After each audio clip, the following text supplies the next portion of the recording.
नमस्कार, today news पर आपका हार्दिक स्वागत है। आइए आज बात करते हैं एक ऐसे एयर स्ट्राइक पर हुए डिबेट के बारे में जिसे सुनने के बाद शायद आपके मन में सवाल उठे कि क्या वाकई यह एक राजनीतिक प्रोपेगेंडा था या ये वास्तविकता थी। हम बात कर रहे हैं 14 फरवरी 2019 की। 14 फरवरी 2019 को क्या खास हुआ था? जी हाँ, 14 फरवरी 2019 को पुलवामा में सीआरपीएफ की एक बस जो कि जम्मू कश्मीर श्रीनगर हाईवे से गुजर रही थी, जिसमें 40 जवान हमारे सीआरपीएफ के सवार थे, पर हमला किया गया टेररिस्ट के द्वारा, जिनमें 19 टेररिस्ट थे। 19 टेररिस्ट ने मिलकर के 40 जवानों को हमारे शहीद कर दिया। इन 19 टेररिस्ट में से 7 को उसी समय मार दिया गया था, 7 को गिरफ्तार कर लिया गया, बाकी कुछ भाग गए थे। ऐसी एक घटना के पश्चात एक डिबेट किया जाता है एबीपी न्यूज चैनल पर, जिसमें रुबीना लियाकत जी एज अ एंकर होस्ट कर रही हैं। साथ में एमएस बिट्टा साहब और कांग्रेस के एक सांसद के बीच में डिबेट होता है। साथ ही शाहनवाज हुसैन जी भी उसी में, जो बीजेपी के प्रवक्ता हैं, शामिल हुए। पहले आप ये डिबेट देख लीजिए, फिर हम इसके बारे में चर्चा करेंगे कि मैं किस लिए आपको ये डिबेट दिखाना चाहता हूँ। हालांकि मेरा मकसद शुरुआत में ही मैं बता दूं ये है कि यह वीडियो जो एबीपी पर दिखाई गई है, इसमें से सिर्फ ये पता करना कि क्या वाकई हमारे देश में किसी को सुरक्षा की आवश्यकता है, और अगर जवानों को भी सुरक्षा मिली हुई है या फिर अगर हमारे किसी पूर्व सिपाही को भी सुरक्षा मिली हुई है, तो क्या वो सुरक्षा जायज है या नाजायज। तो पहले आप वीडियो देख लीजिए, फिर इस बारे में बात करते हैं। देश की रक्षा डिजाइन कैसे हो सकती है सर? आप वैसे लोगों को मैडम बैठाइएगा जिनको 1-1 करोड़ का भारत सरकार और मोदी जी की सरकार सुरक्षा दिए हुए हो। अरे तो बोलना पड़ेगा।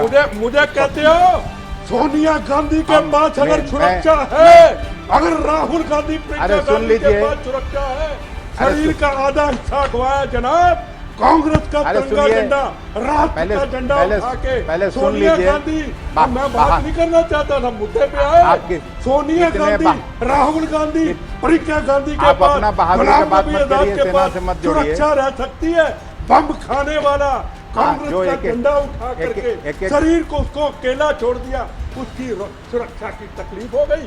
ये आजादी है इस राष्ट्र की। तुम्हारे से सवाल पूछना चाहता हूँ, जब 40 जवान शहीद हुए थे, क्या इलेक्शन सिर के ऊपर 12 प्लेन गए थे? अगर 2 प्लेन गिर जाते तो मोदी जी की 25 सीटें भी ना आती। अरे बिट्टा जी, इतने बहादुर हो तो क्यों ये सुरक्षा में चलते हो? चले जाओ, आज के बाद चले जाओ, सेना का सहयोग करो। के ऊपर सोनिया गांधी, राहुल गांधी, प्रियंका गांधी, मैं सवाल कभी नहीं उठाया। अब मैं गुरु गोविंद सिंह जी यहीं पैदा हुए थे, आपकी तरह सुरक्षा में नहीं चलते थे। भारत की लोगों को बना रखी है, लूटा है इस भारत को आपने, नोच नोच के खाया है। देखा चिदम्बरम कहा है, कांग्रेस से गद्दारी करके तो गए हो बिट्टा जी। आज के बाद तुमने मैं कांग्रेस ने पहचान दी थी, कांग्रेस के खिलाफ मैं उसी पार्टी से, आज के बाद उसी पार्टी से गद्दारी करके गए हो। सामने हर बात का जवाब मैं दूंगा। आप कौन हैं, आप क्या हैं? पंजाब में आतंकवाद कौन लाया था? जम्मू कश्मीर में कौन लाया था? नक्सलिज्म मैं जवाब दूंगा। गलत बात, मेरी जबान खुलेगी आपके बाद। आपने खुलवाई है, आप मुझे इजाजत कांग्रेस वाले आपसे बेटा साहब प्लीज मुझे इजाजत दीजिए। अखिलेश जी, आप तो अपनी नहीं अखिलेश जी, नहीं अखिलेश जी, ये बहुत गलत था, ये बहुत गलत था। कितना नजदीक से आपने गोली देखी है, कितना नजदीक से आपने अटैक देखा अपने ऊपर, बताइए ना, कितना नजदीक से देखा? गलत लगेगी लेकिन सच है। कितना नजदीक से देखा है आपने? सच्चाई छुपाई नहीं जा सकती। तुलसी मेरे पे बम चलाने वालों, सच्चाई छुपाई नहीं जा सकती। वहाँ केस लड़े, फौरन से फंडिंग आए केस लड़ने की, सरकारी आशीर्वाद लेके सरकार के पक्ष में नहीं चलने वाला है। मानसिक दिवालियापन कहते हैं अखिलेश जी, मानसिक दिवालियापन कहते हैं।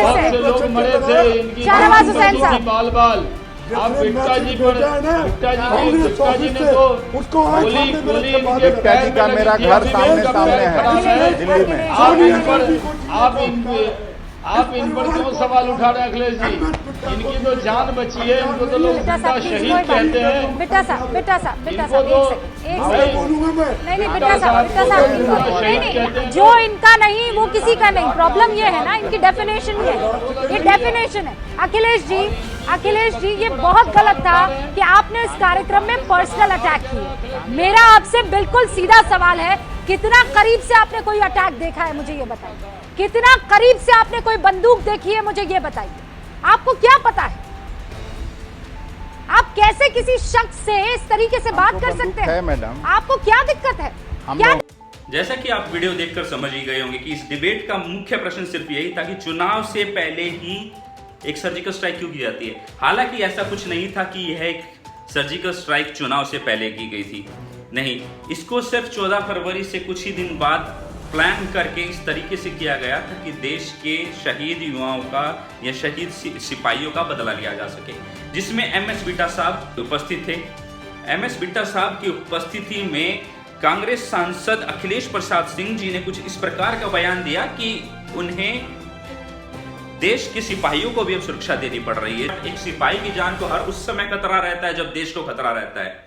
जी हाँ, हर एक सिपाही अपनी जान को हथेली पर रखकर चलता है जब उसे अपने देश को बचाना होता है। ऐसे में मैं सिर्फ यही कहना चाहूंगा इस डिबेट के बाद कि अखिलेश प्रसाद सिंह जी, आपको यह ध्यान में रखना चाहिए कि देश की सुरक्षा, एक सिपाही की सुरक्षा सर्वोपरि है। आप जिस लहजे में किसी से बात कर रहे हैं, आपको वो लहजा सुधारना चाहिए। हालांकि ये आपका व्यक्तिगत दृष्टिकोण हो सकता है कि आप बिट्टा साहब से खुश हैं या नहीं, मैं बीजेपी का या बिट्टा साहब का पक्षधर नहीं हूं, किंतु एक पूर्व सिपाही की इज्जत का यह प्रश्न था, तो ये डिबेट मैंने आपको दिखाई। हम ऐसी ही कुछ डिबेट्स के ऊपर भविष्य में भी बात करेंगे। तो ऐसी कुछ खास खबरों और डिबेट्स के लिए आप जुड़े रहिए आपके अपने चैनल टुडे न्यूज़ के साथ। जय हिंद, जय भारत।